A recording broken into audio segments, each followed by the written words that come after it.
नमस्कार बंधु। अभी मैं आउट ऑफ स्टेशन हूँ। अभी 2 दिन गैप कर देता, लेकिन देखा कि नहीं, ज़रूरी है, क्योंकि मोबाइल में 2 हमको वीडियो आ गया, इसलिए आना पड़ा आपके सामने। तो मुख्य कारण जो हुआ उसको चलिए आइए यहाँ अब चर्चा करते हैं। मेरे पास कहीं न कहीं से 2 वीडियो घूमते घूमते आया, जिसमें ये सैलरी का मैंने तो अभी से 10 दिन पहले कैलकुलेशन करके दिखा दिया था। इसके बाद आज उन लोग का देखा तो कहीं न कहीं से मेरे पास आया, तो मैं देखा, मुझे बड़ी आश्चर्य हुआ कि वे बेचारे बोर्ड पर सब लोग का सैलरी का कैलकुलेशन किए हुए हैं और टाई वही लगा के किए हुए हैं। वो क्या किए थे कि 30,420 ये जो सक्षमता पास करके जो ज्वाइन कर लिए हैं या सक्षमता वालों के लिए किए थे, 30,420 प्लस 3% इंक्रीमेंट बढ़ा करके और 31,440 कर दिए।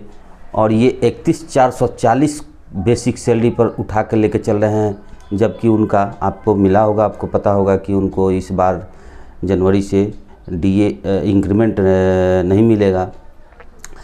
लेकिन वो बेचारे जोर करके और क्या किए कि 2024 नियमावली के तहत सैलरी का कैलकुलेशन कर दिए। 31,670 पर डीए निकाल दिए हैं, 53% ही तो ठीक ही हैं, ये निकाल दिए। इसके बाद ग्रॉस सैलरी 51,000 कुछ निकाल दिए। इसके बाद इंश्योरेंस 30 निकाल दिए, नेट पे 46,000 कर दिए, एनपीएस 14 जोड़ करके लगभग 69,000 सैलरी दिखा दिया उनका। ये तो कुछ हद तक सही अपना दिमाग लगाए हैं। एक आदमी का मैंने देखा कि वे बेचारे सीधे 31,670 और प्लस 2,400 ग्रेड पे जोड़ करके कैलकुलेशन कर दिए हैं। मेरा दिमाग हैंग कर गया। इसलिए मैं आगाह कर देना चाहता हूं आपको लोगों को कि बहुत से वीडियो आ रहा है, आप दिग्भ्रमित नहीं होइएगा। तरह तरह का जिसके घर में जैसा अपने फ़ायदा के अनुसार लोग शब्द का अर्थ लगा ले रहे हैं। मैं उनको ये सुझाव देना चाहता था कि आपने कैलकुलेशन तो बहुत अच्छा किया, लेकिन आपने एक जगह ध्यान दिया। आपको उससे पहले थोड़ा सा ग्रेच्युटी एक्ट का भी अध्ययन कर लेना चाहिए, सैलरी का भी कर लेना चाहिए, प्रोबेशनरी पीरियड का भी ध्यान रखना चाहिए। कैलकुलेशन कर देना बहुत बड़ी चीज़ नहीं है, लेकिन अपनी विश्वसनीयता बरकरार रखना बहुत बड़ी चीज़ होती है। आप लोग के लिए एक बात और सुझाव दे देना चाहता हूँ, थोड़ा सा आप ध्यान दीजिएगा। वेजेज, सैलरी और एक और शब्द होता है रेमुनरेशन। तो मैंने ये दोनों का तो अर्थ बता दिया है, लेकिन रेमुनरेशन का अर्थ आप खुद देख करके पता कर लीजिएगा, नहीं होगा तो हम डिस्कस करेंगे। लगभग देखने में ये और ये एक होता है, लेकिन इसमें कुछ अंतर होता है, आप खुद समझ जाइएगा। 2024 नियमावली से या बीपीएससी से आपको सैलरी नहीं, इसके तर्ज पर पारिश्रमिक मिल रहा है। आगे आइए, मैं 410 के कैलकुलेशन के बारे में अधूरा वीडियो अभी 1 दिन का बनाया था, आगे समय नहीं मिला, कल मैं गैप कर दिया था। तो आइए 410 के कैलकुलेशन को मैं आगे बढ़ाता हूँ। अब आ जाइए 1,420 के 15% वृद्धि के बाद का अप्रशिक्षित को था 13,370 प्लस 15% जो रहे तो 15,380 आया है। ये टेबल ये 15,380 से 25, 530, 1 से 18 इंडेक्स के तहत बेसिक का 18,540 में 15% जो रहे तो 21,290 आया है। ये 21,290 से 35,300 1 से 18 के टेबल में स्नातक 19,540 में 15% जोड़े हैं तो 22,471 समथिंग में 22,480 हुआ है। ये टेबल हो गया 22,480 से 37,310 का 1 से 18 का इंडेक्स। स्नातकोत्तर में 20,560 में 15% जो रहे तो 23,644 आया है। ये समथिंग में हो जाएगा 23,650। आगे ये 23,650 से 39,200 1 से 18 के टेबल में। अब अंतर देख लीजिए।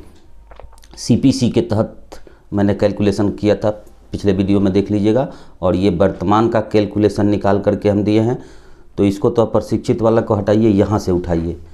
सीपीसी के तहत मिलने वाला आपको था 21,700, इसमें से 21,290 किए हैं। 300 क्या कहते हैं, स्नातक में 25,500 में से 22,480 को, ये 22,480 को उठाए हैं, माइनस किए हैं, तो ये आया है। और स्नातकोत्तर में 20 ये आया है आपको 29,200 सीपीसी के तहत निकाले थे, पिछली वीडियो में देखिएगा। ये आपको आया है 23,650, ये 23,650 से 39,200, ये 1 से 18 के टेबल में 29,200 माइनस 23,650, 5,550 रुपया। अब देखिए, अगर आपके तहत यहाँ तक ये मिलता सीपीसी का लाभ, और यहाँ तक जब आप पहुँचिए गए हैं, तो सरकार को 410 रुपया दे करके आपको ये देने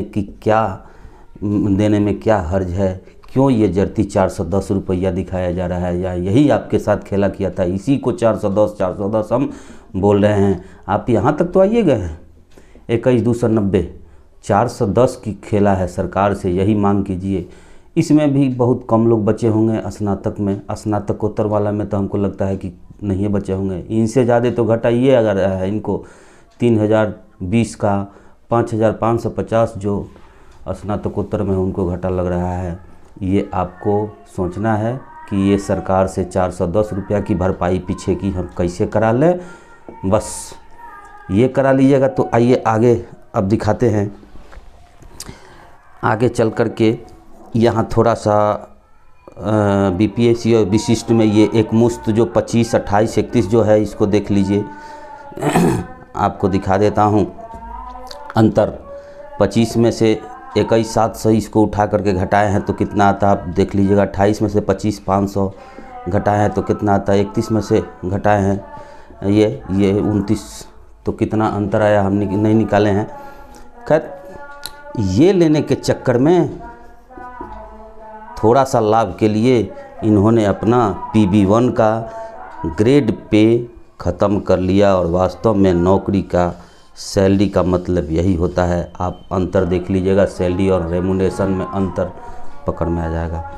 अगर यहाँ 2800 इनको जो मिल रहा था, ये यहाँ तक ये तो मिल ही रहा था, अगले प्रमोशन में इसके बाद ग्रेड पे जब मिलेगा तो ये अपने आप 9300 के स्केल में चले जाते। सरकार इसलिए घबरा गई और सारा खेल ये बीपीएससी और विशिष्ट का खेल ही है कि चारों तरफ से हम फंस गए हैं। ठीक है, आगे चलिए। एक चीज़ और मैं बता देना चाहता हूँ, कोई भी बंधु मेरे दुश्मन नहीं है, वो चाहे नियोजित हों, विशिष्ट हों या बीपीएससी हों। और मैं किसी के लिए इंडिविजुअल कोई इशारा नहीं करता हूँ, लेकिन एक चीज़ कह देना चाहता हूँ आज कि जो विशिष्ट ज्वाइन कर लिए हैं उनके बारे में मैं नहीं बोलूँगा, इसलिए कि सब लोग खुश हैं और मैं उनके जले पर नमक नहीं छिड़कूँगा। नहीं, मैं उनके जख्म को कुदेरना नहीं चाहता। आगे जो सोच रहे हैं कि नहीं हमको ज्वाइन कर लेना है विशिष्ट में, उनके लिए एक सलाह है। अगर माने तो सही है, नहीं माने तो आप समझिए, आपका काम समझें।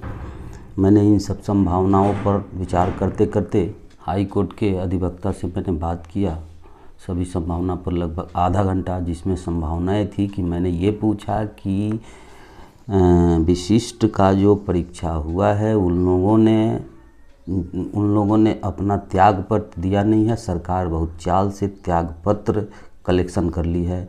दूसरे ही विशिष्ट बंधु ये समझ नहीं पा रहे इस इम्पोर्टेंट को कि एनओसी क्या होता है। नियोजन इकाई से जो एनओसी मिला है, एनओसी का मतलब होता है कि आज के बाद आपका और मेरा कोई रिश्ता नहीं है, कोई हिसाब किताब नहीं है, यही होता है। तो छल से एनओसी भी सरकार ले ली है। तो मैंने ये पूछा कि देखिए एक चीज़ और है, आगे एक परिस्थिति और क्रिएट हो गई है कि जो परीक्षा सक्षमता का आयोजन कराई, शायद वो तो बिहार विद्यालय परीक्षा समिति, लेकिन जो सुन रहे हैं कि जो क्या कहते हैं कंपनी जो थी जो परीक्षा का संचालन कराई, उसको ब्लैक लिस्टेड कर दिया गया है। तो मैंने बोला कि इसका क्या परिणाम होगा। उन्होंने बोला कि देखिए हो सकता है कि ये सब चलते चलते इस विशिष्ट परीक्षा को रद्द किया जा सकता है। में भी ऐसा भी संभावना हो सकता है, नहीं कोई होता है तो कोई जा कर के अगर कोर्ट में प्रयास करता है तो ऐसी संभावनाएं आ सकती है।